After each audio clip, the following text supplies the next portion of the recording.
আমি একটি কোণায় দাঁড়িয়ে দেখছিলাম দুটি ছেলে গেরুয়া বসন পরে মন্দিরের সিঁড়ি মুছছিল। এত মন দিয়ে আমি কাউকে সিঁড়ি মুছতে দেখিনি। এত ভালোবাসা দিয়ে আমি কাউকে ধুলো তুলতে দেখিনি।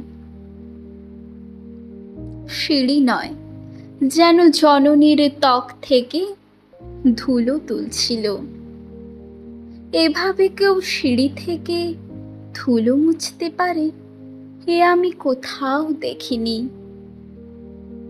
স্থিতপ্রজ্ঞ মহারাজকে জিজ্ঞাসা করলাম, এই ছেলে দুটি কে?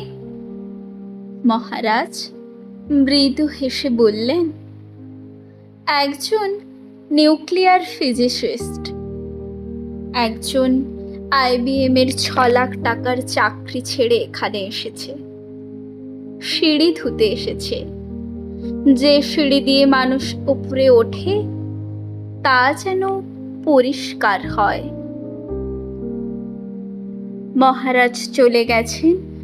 সন্ধ্যা নেমে আসছে গঙ্গায়। আমার ভেতরেও নামছে সন্ধ্যা। সারা পৃথিবীতে এত সিঁড়ি, সিঁড়িতে সিঁড়িতে এত দাগ, এত ক্রোধ, এত অপমান। আরতি শুরুর আগে মনে হলো, যে সিঁড়ি মুছতে পারে না সে কোনোদিন মানুষের চোখের জল মুছতে পারবে না।